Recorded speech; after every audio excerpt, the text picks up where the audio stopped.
Hello, everyone. Welcome to the Monday afternoon webinar series from Corwin. We will start right at the bottom of the hour at 6:30 Eastern Time, 3:30 Pacific Time. If you are here to join us, please grab a cup of coffee and come back and sit down and relax, and we will start right now in 4 minutes, right at the bottom of the hour.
And hello, everyone. Welcome to the Monday afternoon webinar series from Corwin.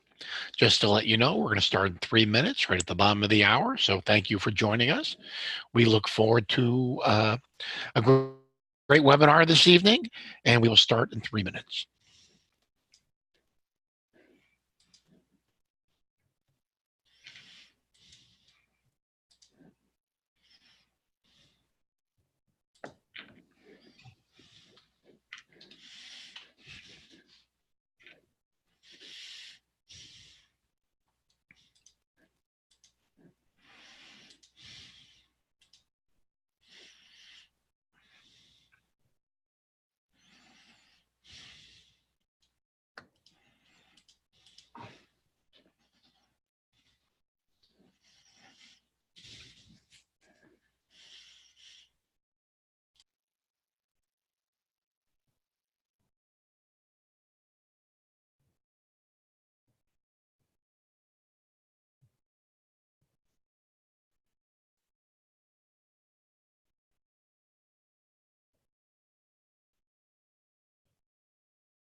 Hello, everyone. Thanks for joining us. We're going to start in 1 minute, and we will start.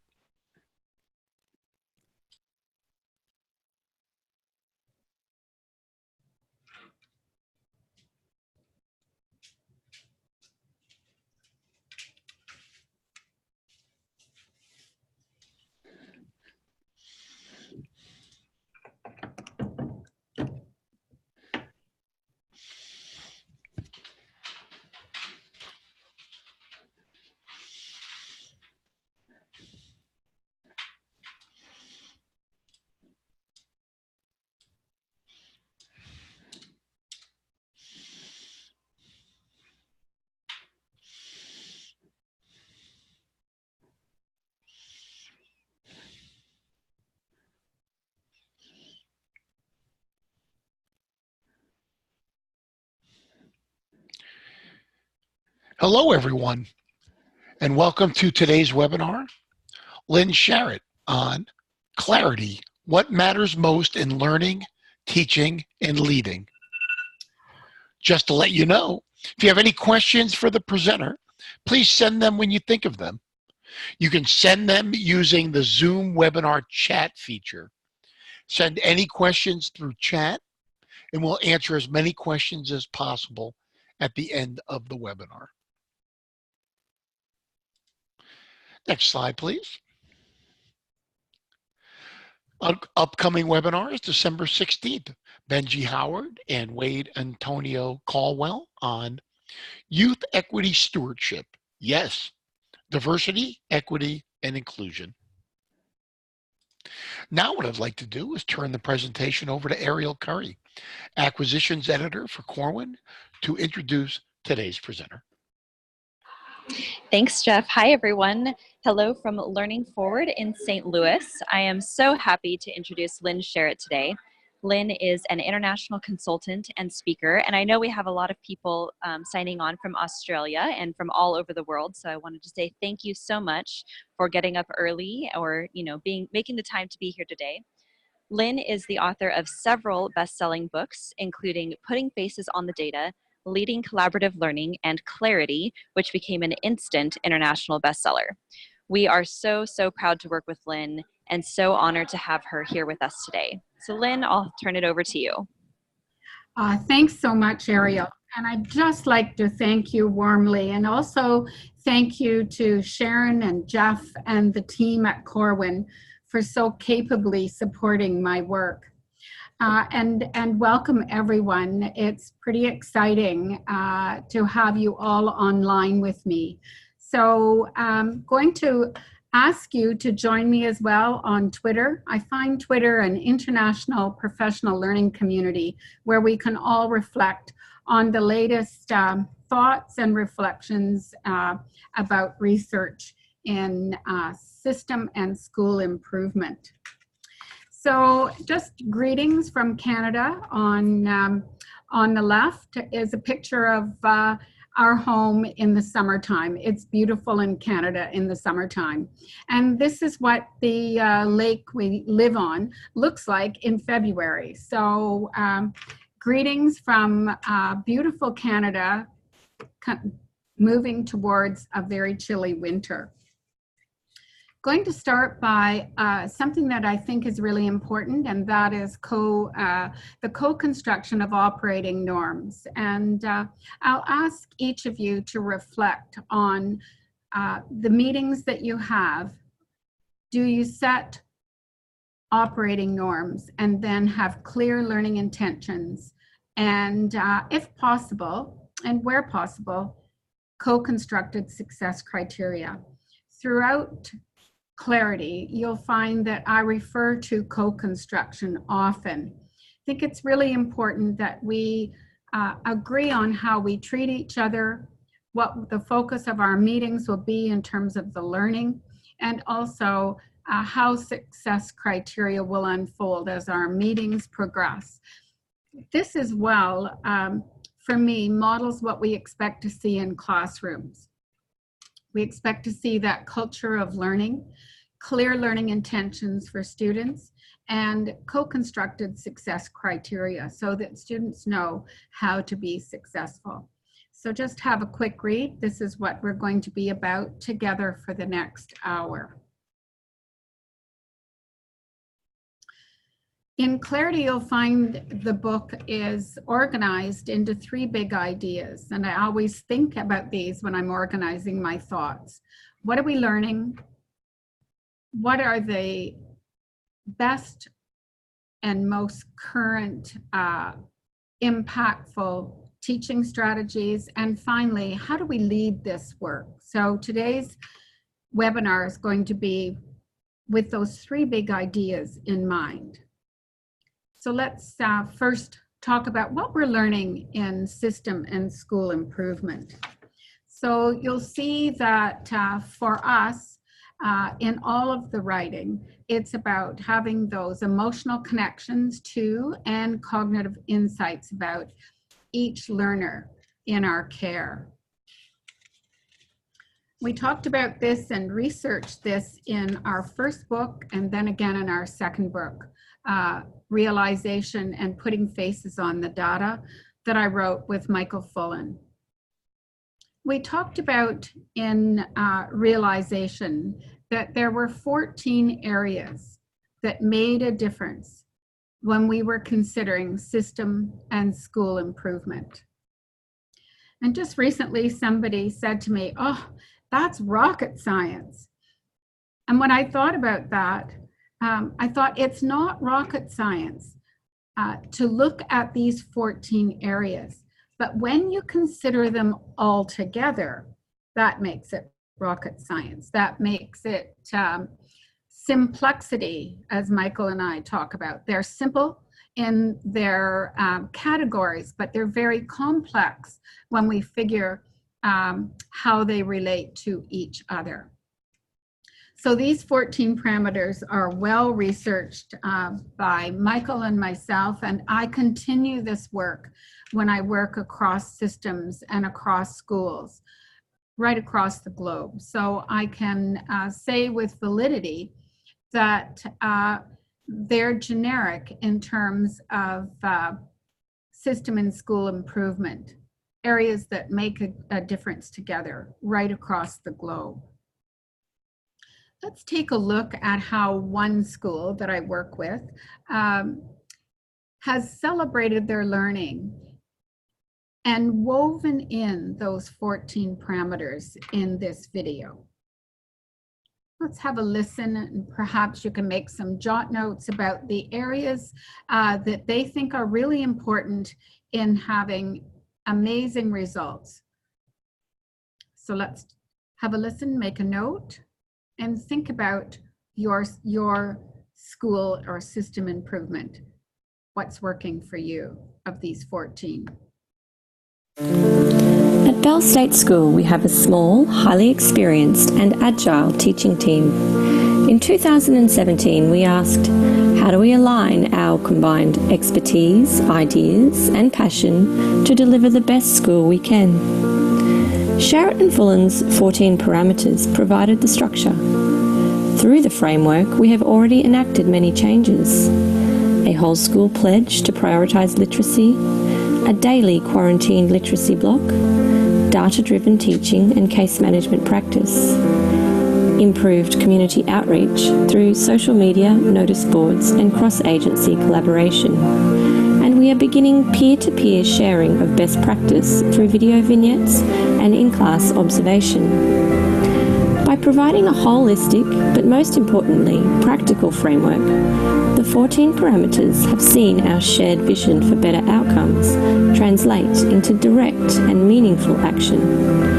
This transformation has delivered a more cohesive and effective approach to school improvement, but more meaningfully, it ensures every student is empowered to achieve.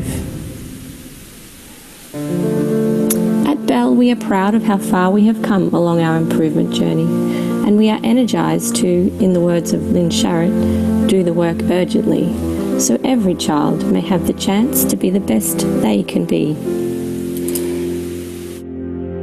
We celebrate the amazing results at schools like Bell State School through a learning fair at the end of our journey together. So this is just one example of how my school shared their journey. And throughout that video, you'll hear reference to the belief and understanding that all students can learn. They can achieve high standards given the right time and support. We heard the teachers and the leaders at Bell talking about their belief that all teachers can teach to high standards. We heard their high expectations, and they could clearly articulate why they were doing what they were doing. So parameter number 1 and parameter number 14 become the bookends for this work. They become the ways that we can develop that positive culture of learning in every classroom, in every school, and across schools in systems.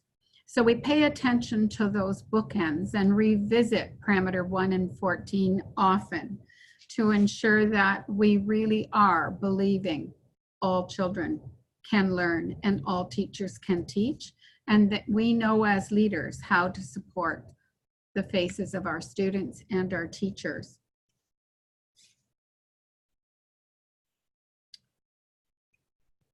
When I think about parameter 14, I think about this sign that I saw in a bus shelter in New South Wales. And I was surprised to see that only 1 in 5 remote Indigenous kids can read. So I just wanted to say that the underlying responsibilities in each of the 14 are to ensure that we have embedded literacy practices in every one of those 14 parameters. And when I think of my work, I think of those faces on that poster. And I ask you, who is your face that really motivates you to continue this work, that is rewarding and also sometimes very challenging? So thinking about these 3 big ideas, I'll move into teaching. So we were learning the framework that we use for system and school improvement, being the 14 parameters. And in clarity, the second part of the text is around teaching. What have we learned that are the best practices we have researched at the moment in instruction? So we start with the third teacher. What does the learning environment look like? And how does the learning environment, or the third teacher, as I call it in clarity, support students' learning? And you can see here that one of our teachers and superintendents are discussing the scaffolds that students have in this year 6 classroom to support their learning, to be able to clearly articulate where they are in their success criteria and what will their next steps be. So we want to think about teaching firstly in terms of the classroom environment, the third teacher, the culture of learning. And then we want to ensure that our students not only understand the third teacher and how it's constructed, but co-construct it with the teacher, because the student really needs to have ownership in that learning space. So here, Superintendent Adam Myers is talking to one of the year 6 students in Lisa's class and talking about how he uses this learning space to support his learning and his next steps. After we consider the learning spaces in our classrooms, I want to focus on assessment literacy, because in quality teaching and learning, I feel that assessment for, as, and of learning lie at the heart of quality teaching and learning.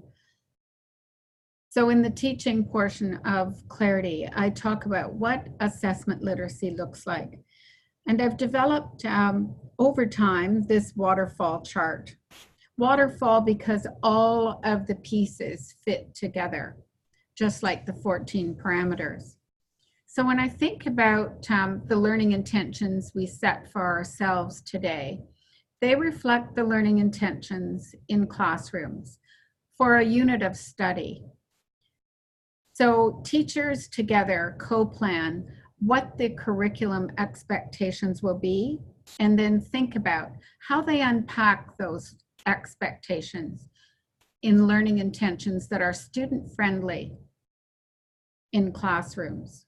So that clear, concise language that if that contains familiar language to the students that is age appropriate, and as well gives teachers an opportunity to unpack the big ideas of a unit, to think about with the students the essential questions that they already know about, that they have, and that they want to know more about.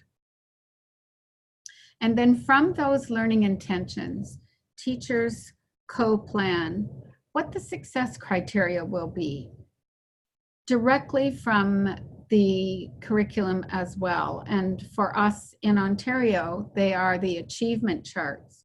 So I want you to think about where they would be in your curriculum. The success criteria, to be really understood and lived in by students, need to be co-constructed with students.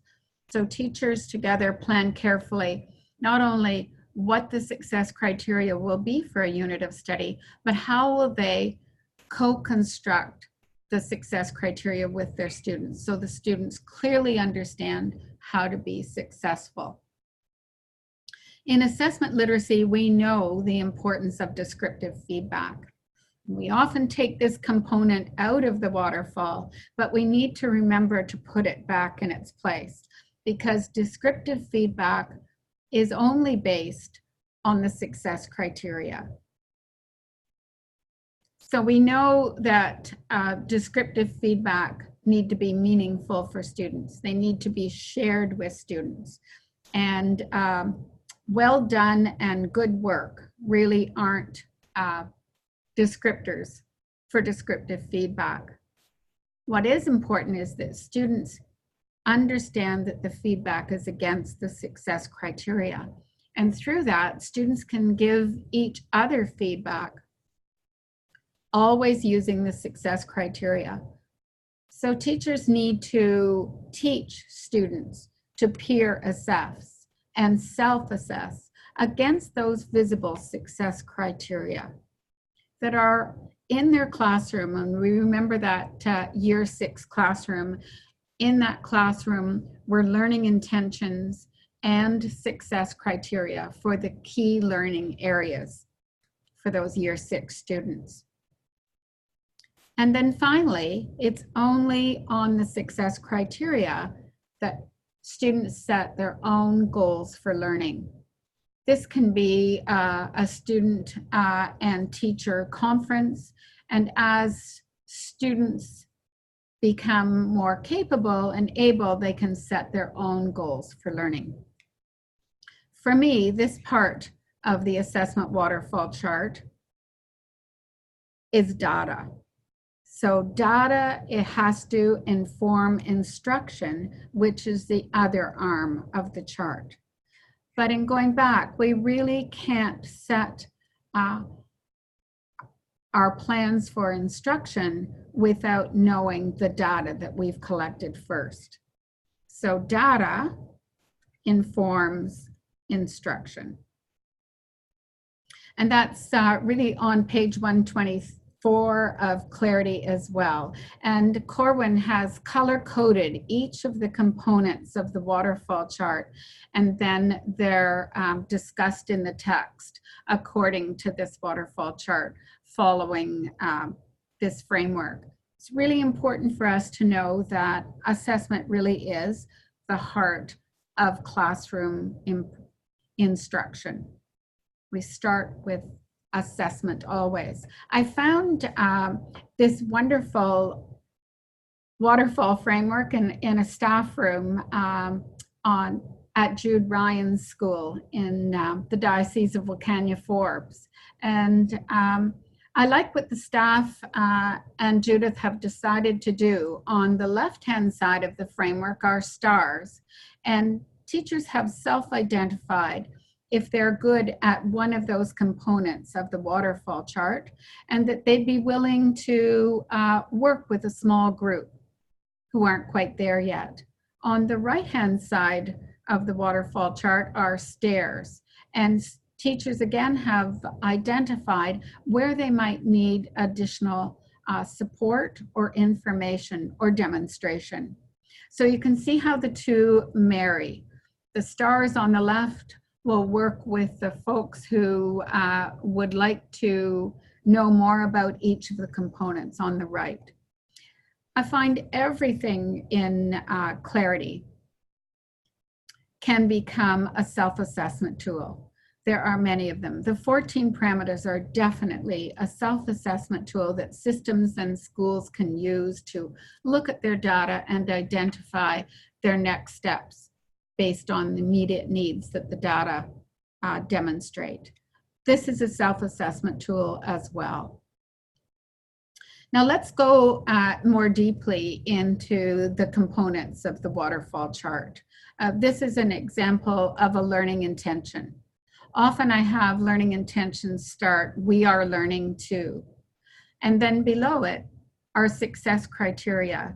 And it's easier to start with an I can statement so that students can see themselves in the success criteria and self-assess what their next steps might be. I think it's important in success criteria to always have one success criteria that every student in the class can meet. To me, that's an equity issue. Every student needs to see themselves being successful. So as I've said here, when we include self-assessment of learning, we take student agency to another level.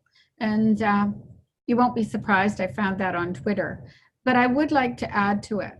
I think when we include self-assessment of learning, we take leader, teacher, and student agency to another level. We all need to self-assess against those 14 parameters and also against the waterfall chart. Now I'm going to show you another example that is in Clarity as well. It's a bump it up wall, and it really is a learning wall because you can see here that there's a learning intention. This is for year 1, first grade students. It comes directly from our Ontario curriculum. You can see that that learning intention on the left is then complemented by the co-constructed success criteria on the right. And the students and the teacher co-constructed this together, starting with I can statements. And this doesn't necessarily have to begin every unit. Teachers can add to the success criteria as students explore the work in a unit.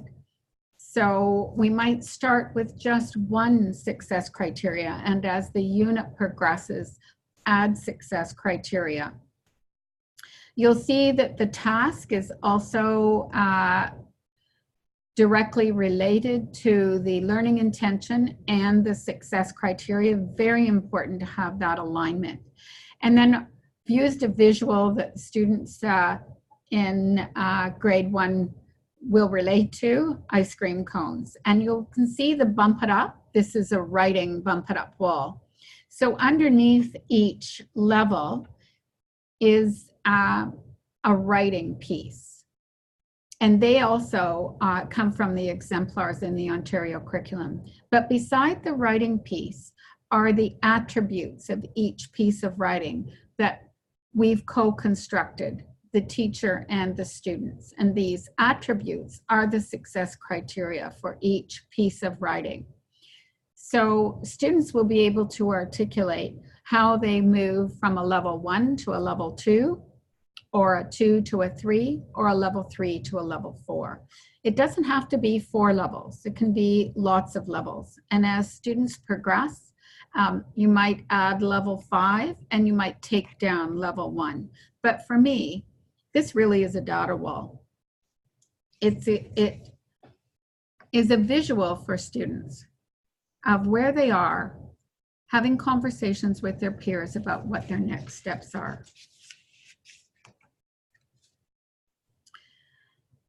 I think we all have success criteria.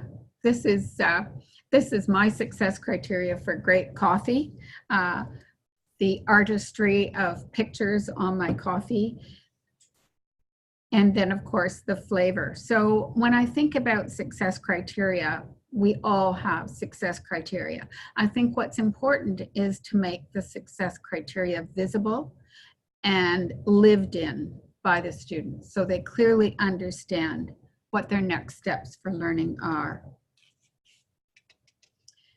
I work across Canada as well, and this photo comes from my work in Manitoba in one classroom. In Ontario, we call learning intentions, learning goals. And I like learning intentions because it's not to be confused with individual goal setting. But here we are learning to represent and describe numbers in various ways. And what I appreciate about this photo is that it's about mathematics. And if you take a close look and think about it, it's clearly constructed by the students. The teacher has set the learning intention or the learning goal. And then in our 3-part math lessons, the teacher would give the pairs of students a wicked problem. And in the Congress at the end of the lesson, the students in pairs will talk to first each other and then to every class member about what they can do as a result of solving their wicked problem. So you can see that the students have not only printed their I can statements, but they've illustrated them as well, just in case we didn't quite get what they were talking about. So this happens to be my very favorite picture about the waterfall chart. That will be easy for the students who are in the class to see what other students can do and what they can do as well. So we've talked about learning, and we've talked about leading. I'm going to move into, we've talked about learning, we've talked about teaching, and then I'm going to move into what does it take to lead this work? And when I think about that, I think first about clarity, and really the 14 parameters. And leadership underpins every one of those parameters. It takes leaders leading and learning alongside staff members to sharpen the focus, to be very clear about what precision and practice looks like in every classroom across their schools and also across the system. So this picture reminds me to say that leadership is whatever it takes. Excuse me. So there's the principal in her troopy, and she's rounding up the brumbies to get them off the airstrip so we can land. I'm pretty sure in her job description, it doesn't say, get the brumbies off the airfield so planes can land and support you in your work. But to me, it's symbolic of what leadership is all about. We do whatever it takes to ensure parameter number 1 and number 14 are in place. That is, we believe all students can learn given the right time and support. And we believe all teachers can teach given the right assistance. High expectations, early and ongoing interventions, and we can all clearly articulate why we're doing what we're doing. So this sets the scene for us to think about leadership. And I talk in chapter 8 about the importance of knowledgeable others. And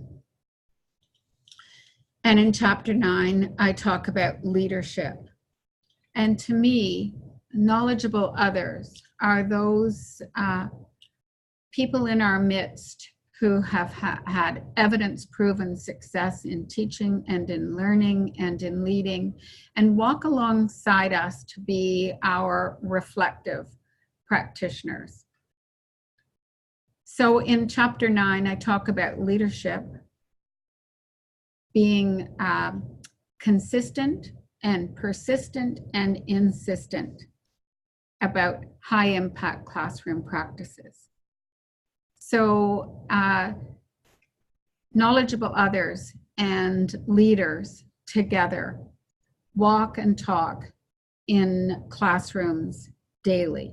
And my knowledgeable other is Jill Marr. She's a principal in our York Region District School Board. And I want to introduce you to Jill and ask you to make some jot notes about what she says it takes to lead this system and school improvement work. So let's have a listen to Jill.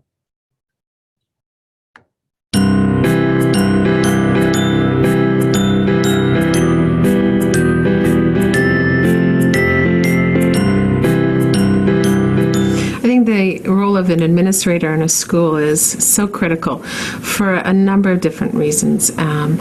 They model and demonstrate their role as a lead learner, and recognizing that as part of a coach and a mentor, that they are making some decisions that really impact what happens in the classroom, as well as establishing and setting a firm vision and communicating that with all of the staff. So in terms of the work of engaging and supporting, it can be something as simplistic as targeting specifically elements of your school budget to acquire the resources that are needed in classrooms. It's around targeting and knowing through a gap analysis what's needed and what resources are most current and inclusive to support the students.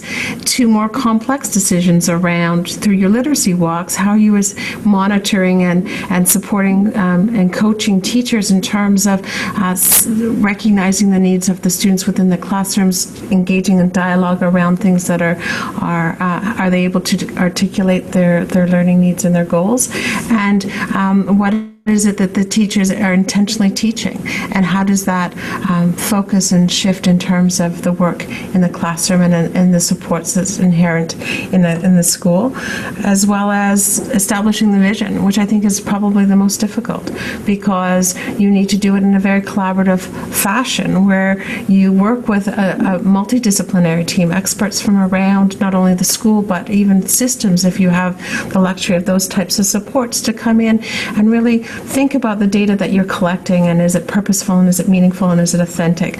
Spending some time to really analyze that data and look for the gap analysis and ensure that people are coming to a consensus in terms of understanding around where we need to move forward. So at our school, it was really a focus on a huge priority on literacy and literacy achievement of all learners, our at-risk learners, our students that are boys, but it's all, and we really mean all. And a sincere belief from the teaching staff that they can do it with sufficient time and support and resources. And what are those, and how do we begin to ask, through relationship building, teachers to engage within those conversations about those needs, and moving that forward in terms of that monitoring and implementation, and how do we go about doing that in a way that people feel that their voices are honored, their expertise has been identified and shared, and that collaboratively we're taking one step forward, perhaps two steps back every once in a while, but making that one step forward count for something. So it's really wonderful for me to see Jill on the screen. She is definitely my knowledgeable other, and we walk as often as possible in her school to really think about how do we implement those 14 parameters. And you heard from Jill that she wove those 14 parameters together and always went back to how important it is to think about parameter number 1, that shared belief and understanding, and how as leaders we all own all the faces, which is parameter number 14. And when I think about leadership, I think about everyone as being a leader. Teacher leaders, leaders in schools, leaders in systems. And those 14 parameters become a self-assessment tool, individually to ask how are we doing, and collectively and collaboratively as systems and schools, where are our next steps given these 14 robust areas of improvement. When I think about leading, I think about how we understand as leaders who our learners are and how we ensure experiential learning in all of our classrooms, exploration and discovery. I'm working here in Longreach in Outback, Australia, and this is the big red truck. This is a truck purchased by the government, and the front half of the truck houses all the restaurant quality equipment for putting on events. And then the back of the truck is actually a cooking area where students and teachers come together to learn hands-on. And in this particular case, these students served 160 principals and leaders at a conference. And it was an amazing 4-course meal. So I'm always aware of how we reach out and bring parents into our work, and also start with students' needs and interests. One of the things that Jill talked about was knowing each learner and putting faces on the data. So for me, teachers and leaders together unpack who the students are by building data walls. And this is a data wall in a secondary school, looking at where the students were in reading in year 9 in term 1, and seeing the shift after some precision in practice and work on reading, seeing the shift in the students moving towards the northeast of the grid in term 3. And you can see how important it is to understand that data walls, or questioning walls, or wonder walls, are in private spaces, because they're for teachers and leaders together to talk about who the students are, what are we noticing about our students, and what are their next steps in learning.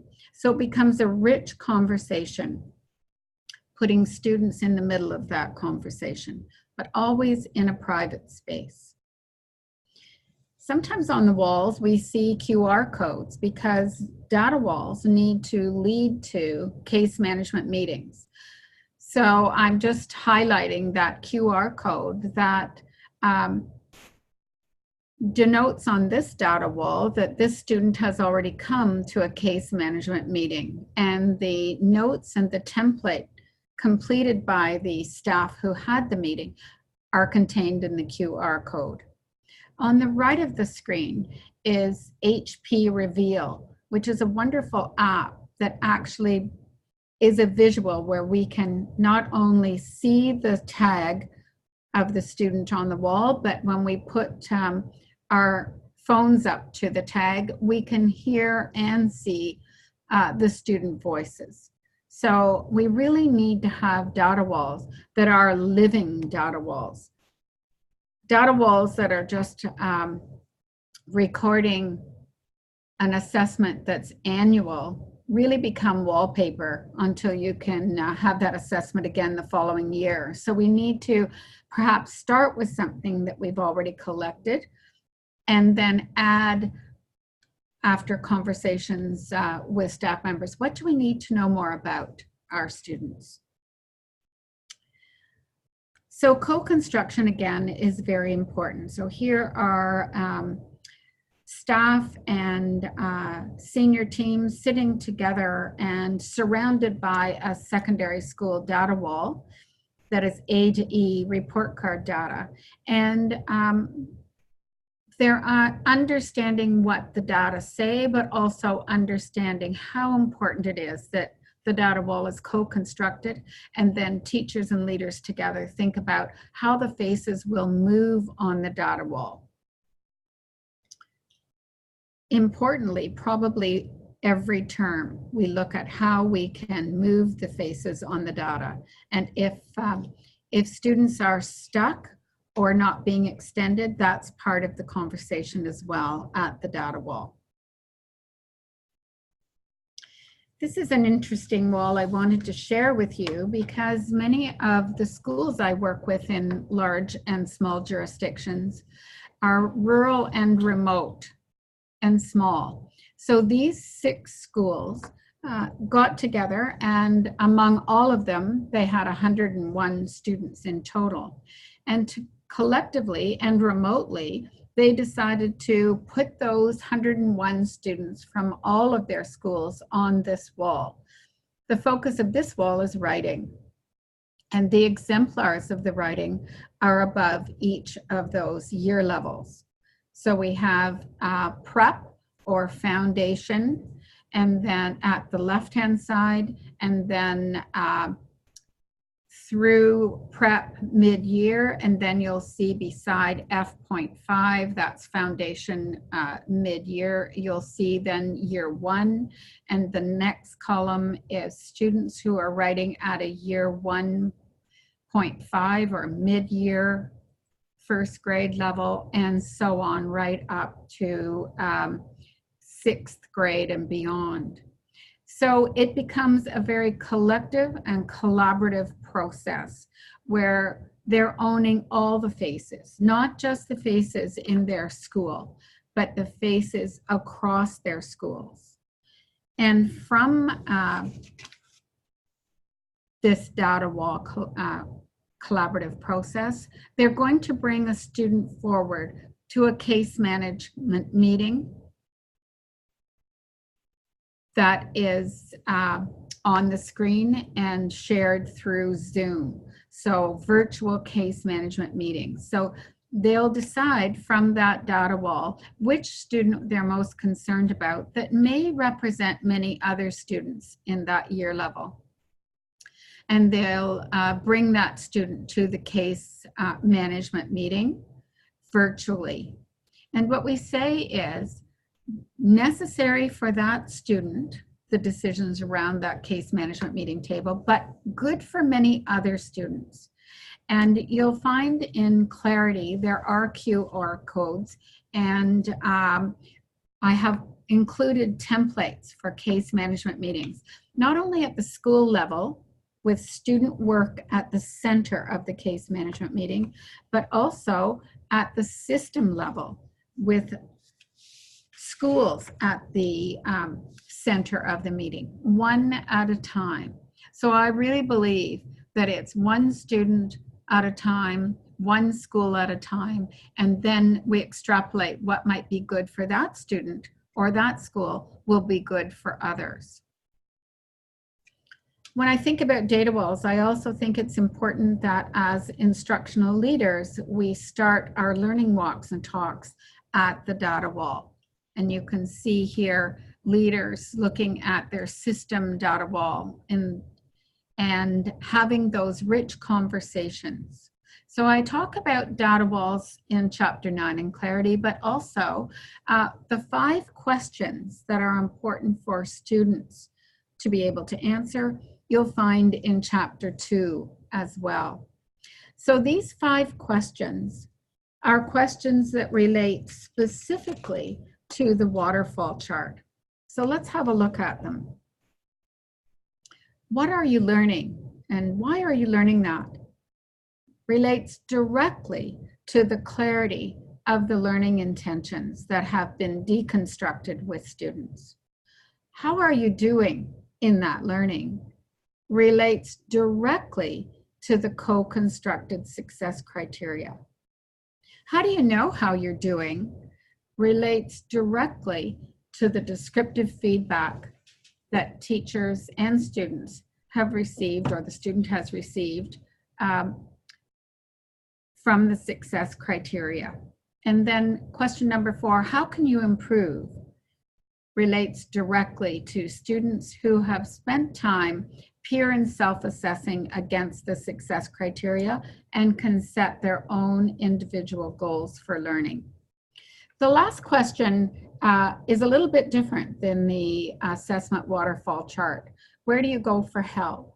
I think it's important that students know where, beyond the teacher, to go for help in their learning. So they might answer the scaffolds around the room. They might answer a peer who's on the expert chart in the classroom for that math unit or another unit. They might say their parents, and of course they will also say their teacher. we really want students to be able to articulate that they have many places that they can go for help. So when I think about leadership, I think about the research that we've done.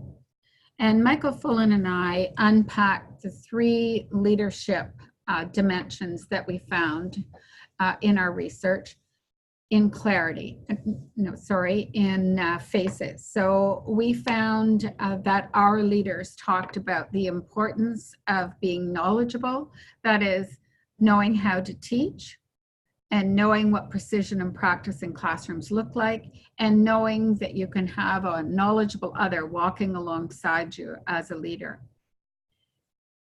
Leaders in our research in putting faces on the data talked about the ability to mobilize staff, to really help staff understand that this isn't about just one classroom, it's about all classrooms, it's about all of our students across a school or across schools. So that ability to mobilize all staff and systems to understand the reason, the intent for the work, and how we will collaborate to move forward together.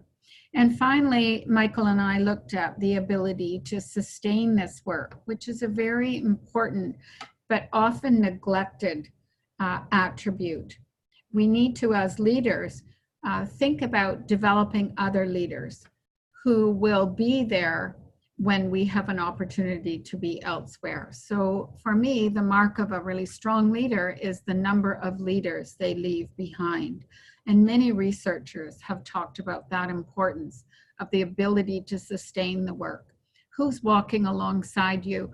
Who's coming up behind you to lead the work? And then in Good to Great to Innovate, Gail Harold and I talked about the ability to imagine what's possible for every student, for every teacher, for every leader.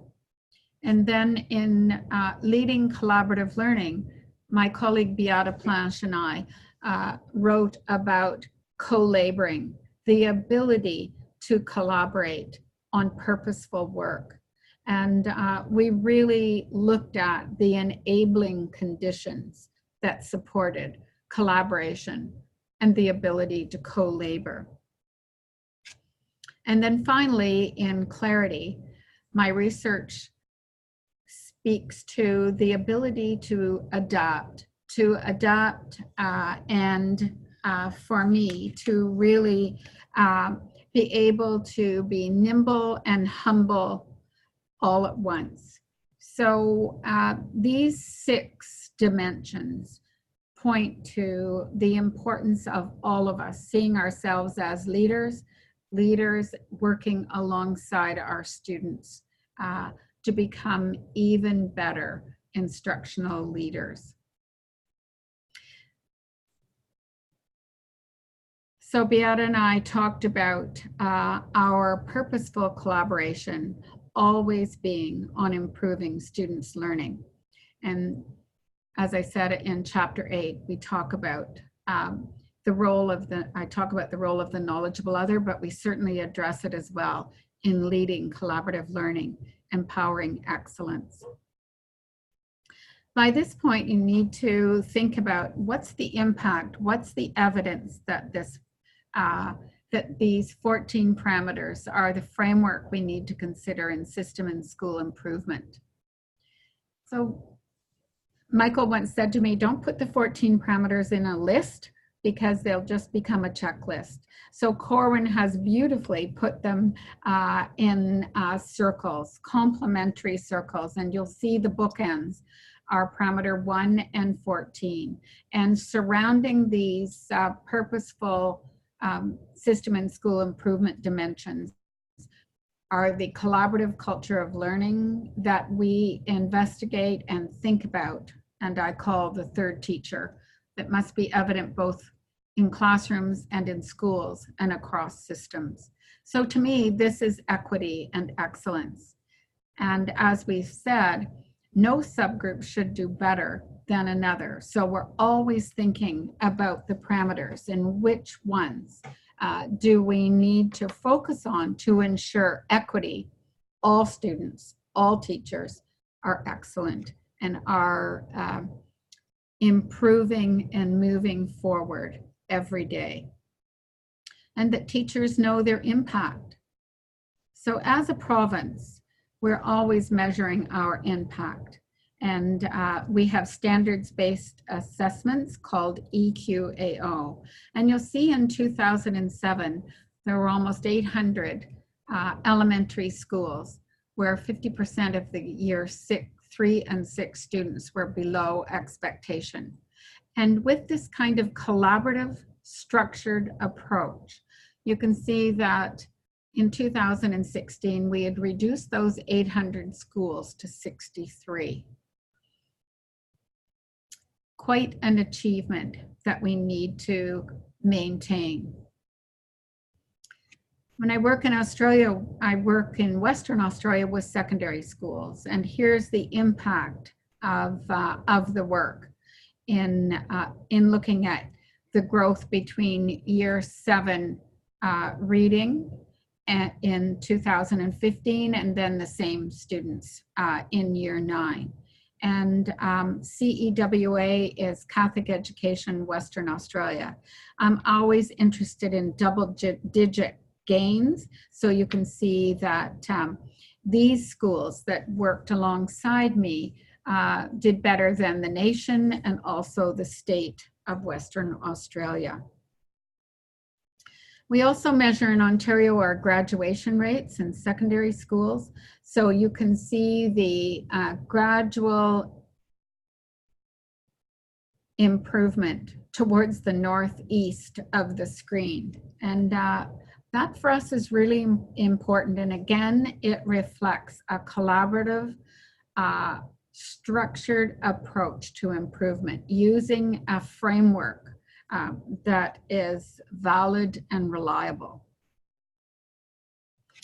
I do think that the most important, or not maybe most important, but the most powerful data sources are student work samples. So here's Ethan from Western Canada on the left, the first week of grade 1. And there's his writing on the right, the 17th week in grade 1.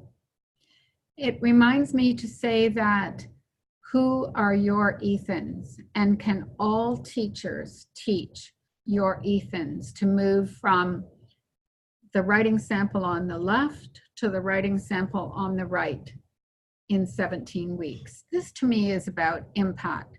I see all data is important.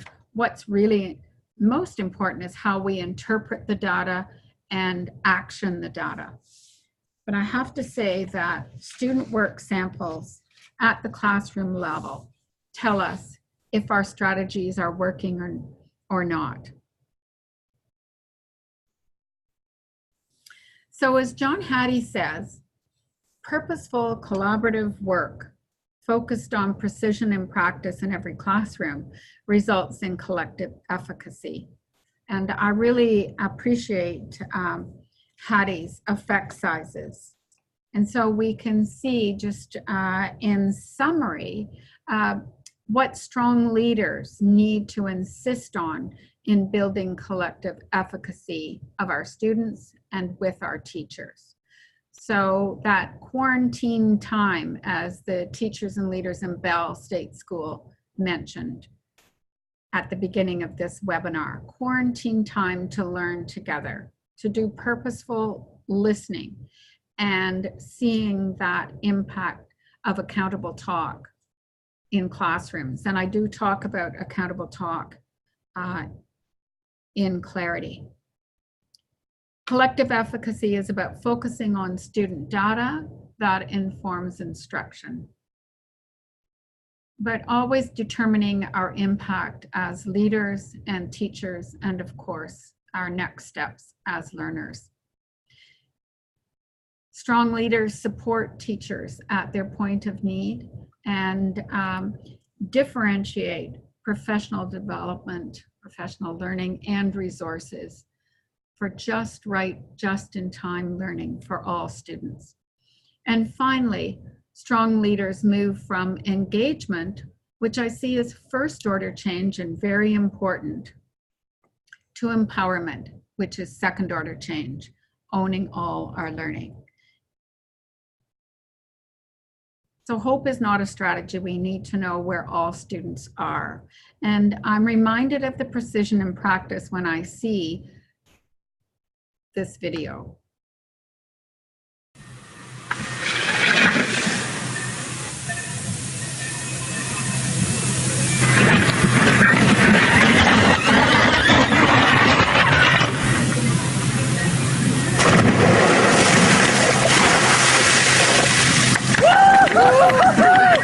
Clarity is precision in practice. So thank you so much for being with me, for the learning we've done together, for your teaching and leading, often alongside me. Thanks so much.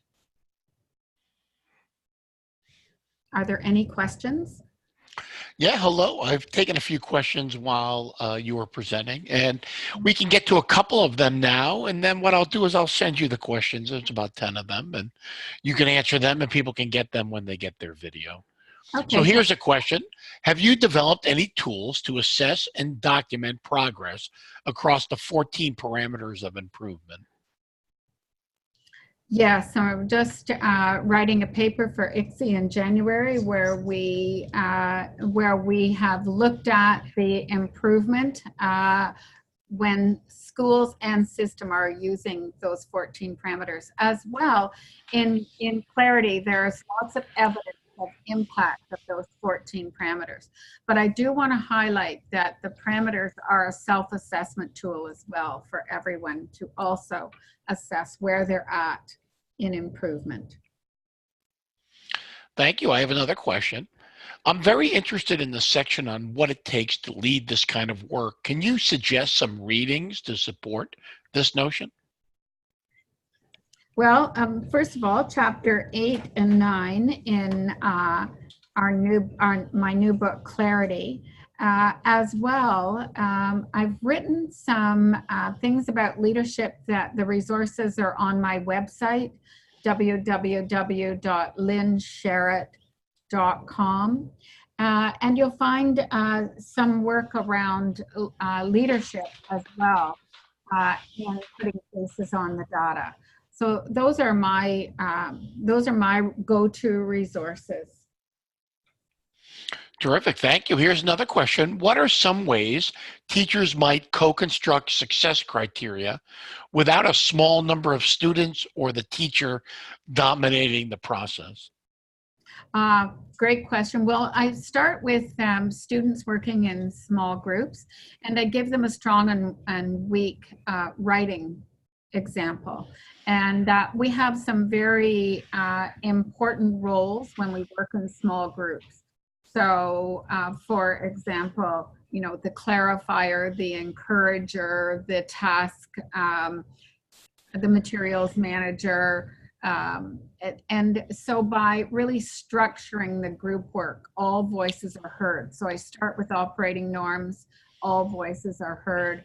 I structure the small group work, and I give students in each small group a strong and weak example, and they discuss together why this piece of writing is a strong example. What are the attributes? And we use Post-it notes, and they come up with those attributes, which become the success criteria. And then we put them on a board, and all the small groups look together at each other's. So this has to be carefully planned and constructed with teachers.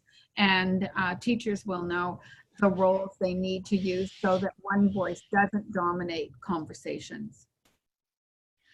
Terrific. That brings us to the end. Now would be a good time to turn it back over to my colleagues at Corwin to talk about savings that you can have on some of the books. Thank you, Lynn. That was an excellent presentation, and thank all of you for joining us with this presentation this evening. If you would like to know more about any of the topics Lyn Sharratt talked about today, I encourage you to visit us at www.corwin.com and use the promo code webinars in all caps to save 20% on any of her very informative titles. This concludes our program. Have a wonderful rest of your day. Thanks so much. Bye.